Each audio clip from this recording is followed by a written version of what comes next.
Sexual mode of reproduction में fission के बाद में बाइनरी फिजन पढ़ लिया हम लोगों ने, मल्टीपल फिजन पढ़ लिया हम लोगों ने। इसके बाद हम लोग बात करेंगे बडिंग के लिए। बडिंग क्या होती है?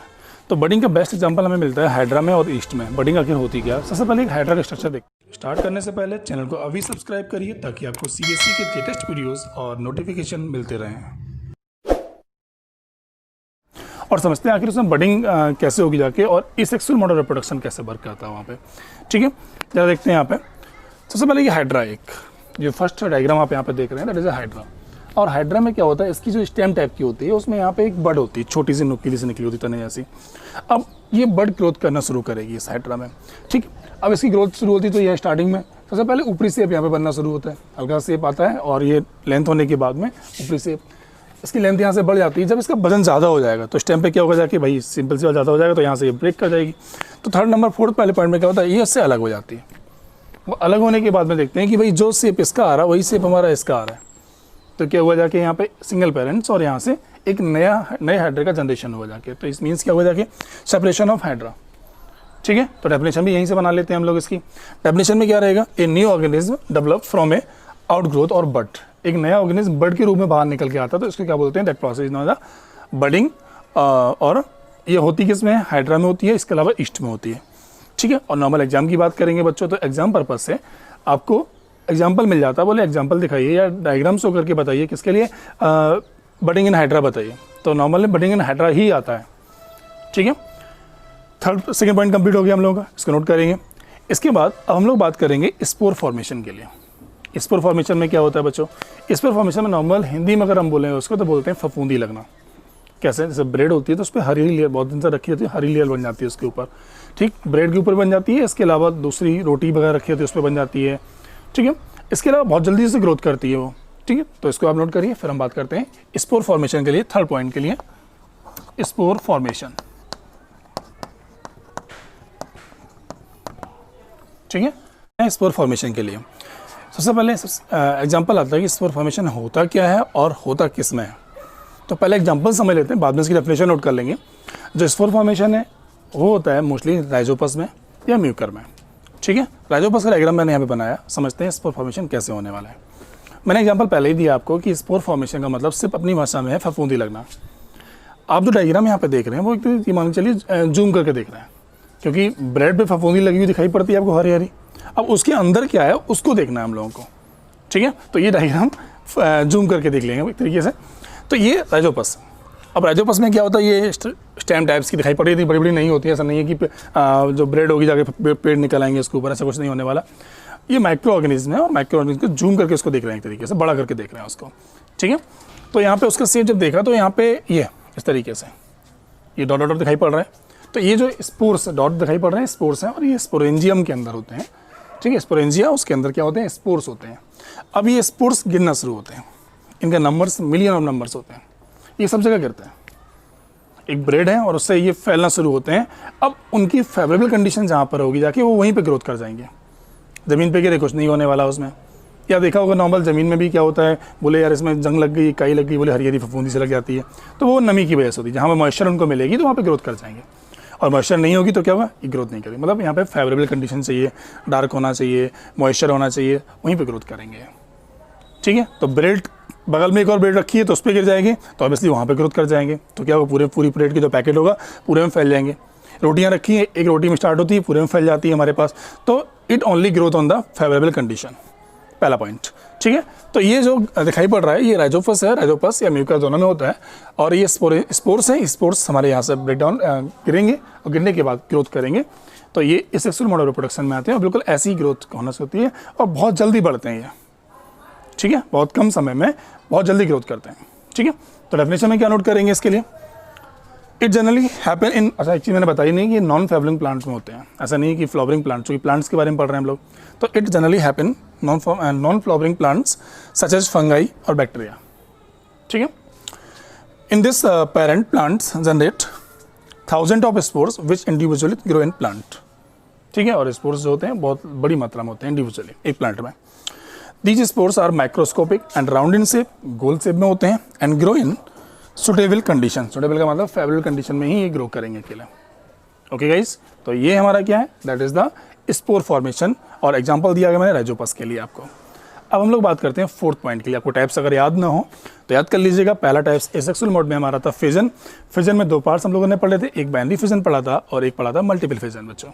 और सेकंड पॉइंट हम लोगों ने पढ़ा था वहाँ पे फिजन के बाद में अभी जस्ट पढ़ा हम लोगों ने कौन सा, बडिंग पढ़ा। बडिंग में हाइड्रा का दिखाया मैंने, यहाँ पे स्पोर फॉर्मेशन दिखा रहे हैं किसका, राइजोपस के लिए, ठीक है।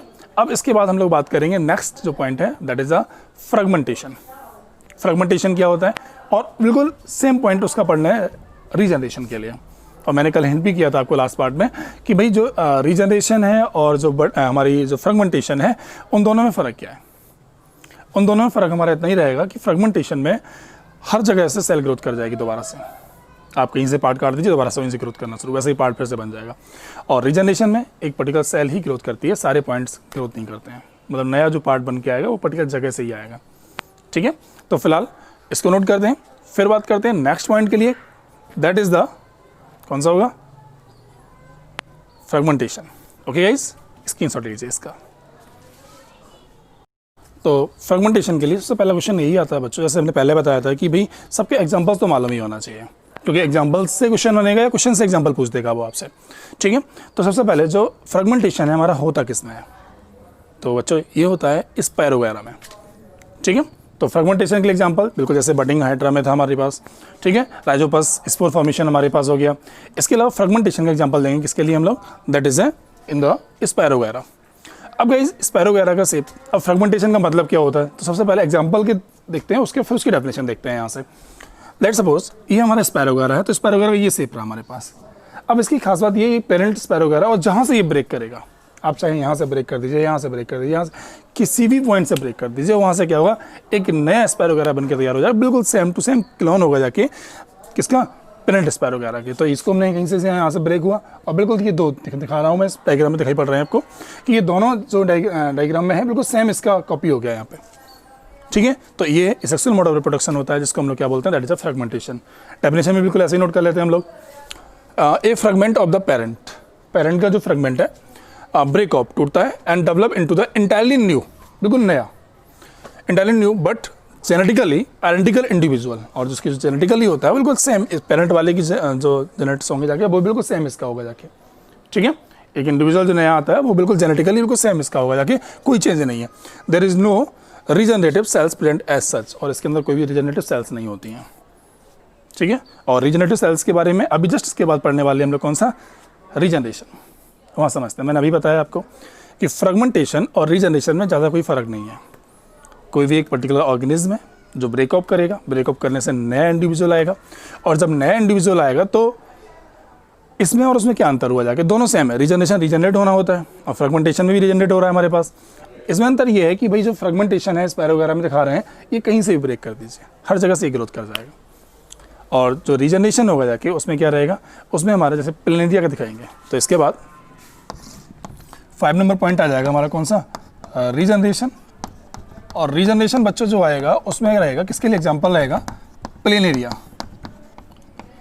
अब प्लेनेरिया में कंडीशन लगी है, कंडीशन ये लगी है इसके लिए, जैसे मान लीजिए ये शेप है इसका, ऐसा शेप है, ठीक, ये शेप मान लीजिए। अब अगर ये शेप है तो ऑब्वियसली बच्चों क्या होगा जाके, इसको अगर मान लो हमने यहाँ से ब्रेक कर दिया यहाँ से, तो क्या होगा जाके इसके 3 पार्ट्स हमने कर दिए। तो इसका जो हेड पार्ट होगा जाके, जैसे मान लीजिए ये ऊपर वाला हेड पार्ट है, तो इसके अंदर क्या होगा, नीचे वाला हिस्सा आना शुरू हो जाएगा, टेल पार्ट उसके अंदर बन जाएगा।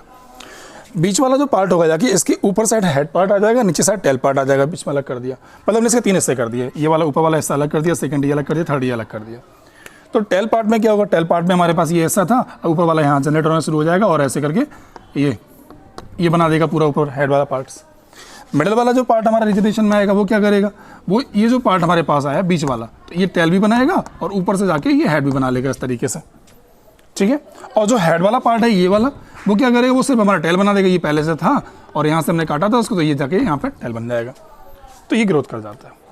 लेकिन क्या हम इसको कहीं और से कट करते हैं, मान लीजिए मैंने इसको ये टुकड़ा अलग कर दिया इसका इतना, ये वाला, तो क्या ये ग्रोथ कर जाएगा, तो ये ग्रोथ नहीं करेगा। मीन्स रीजनरेशन में सारी सेल्स जो होती है वो रीजनरेट नहीं करती हैं, जबकि फ्रेगमेंटेशन वाले केस में क्या होता है, कहीं से भी ब्रेक करती है, ब्रेकअप करिए और नया एक स्पायरो वगैरह बन के तैयार हो जाएगा, ठीक है। तो आप पहले इसका स्क्रीनशॉट ले लीजिएगा, फिर हम लोग बात करते हैं रीजनरेशन इन प्लेनेरिया के लिए, ठीक है। रीजनरेशन के लिए डायग्राम समझते हैं प्लेनेरिया के लिए क्या होता है इसमें बच्चों। सबसे पहले मैंने अभी बताया जस्ट आपको क्या होता है, किसी दो पार्ट से कट करते हैं। तो यहाँ पर देखिए ये एक से बनाया प्लेनेरिया का। एक अच्छा पॉइंट बताता हूँ मैं आपको। यहाँ पे इस डायग्राम में मैंने दो आंखें सी बनाई हैं आपको। प्लेनेरिया की आंखें नहीं होती हैं, ये आंखों जैसा पॉइंट होता है, ठीक है ना। सोचोगे यार इसके ऊपर आंखें कैसे हो गई, जाके आंखें होती हैं क्या इसके। ये एक माइक्रो ऑर्गेनिज्म है, इसकी आइज़ नहीं होती हैं, आंखों जैसे पॉइंट होते हैं, ठीक है। तो इसको यहाँ से दो पार्ट्स में कट किया गया अभी से। अब कट करने में क्या हुआ, ये वाला पॉइंट्स, ये वाला पॉइंट, ये वाला पॉइंट, तीनों पॉइंट यहाँ से अलग अलग हो जाते हैं हमारे यहाँ पे। और अलग होने के बाद में क्या होगा, जाके ये वाला जो हेड पार्ट्स है इसमें मिडिल पार्ट्स और टेल पार्ट दोनों ग्रोथ करेंगे, और जो मिडिल पार्ट्स है इसमें हेड पार्ट और टेल पार्ट दोनों आएंगे, और जो टेल पार्ट है उसमें हमारा मिडिल और हेड पार्ट दोनों ग्रोथ करेंगे, ठीक है। ये क्वेश्चन भी आता है कि भाई इसका जो पार्ट्स है हमारा वो कौन कौन से ग्रोथ, तो हेड वाले में टेल, मिडिल वाले में हेड टेल दोनों, और टेल वाले के लिए हमारे पास केवल हेड आएगा, ठीक है। और डेफिनेशन भी यहाँ से नोट कर लेते हैं, कौन सी, the growth of the damaged और मिसिंग ऑर्गन्स। जो मिसिंग ऑर्गन्स हैं या जो एक्सीडेंटली टूट जाता है या कट किया जाता है वहाँ से, तो केवल वही ग्रोथ करेगा हमारे पास, कंप्लीट प्रोडक्शन यहाँ से नहीं होता है। ओके गाइस, नोट कर लीजिए इसको। तो यहाँ से ये पॉइंट जो हमारे खत्म हुए हैं किसके, इस सेक्सुअल मोड ऑफ रिप्रोडक्शन के लिए खत्म हुए हैं। नेक्स्ट पढ़ते हैं इसके बाद वेजिटेटिव प्रोपगेशन, जो कि प्लांट्स के लिए होते हैं, ठीक है। Take screenshots.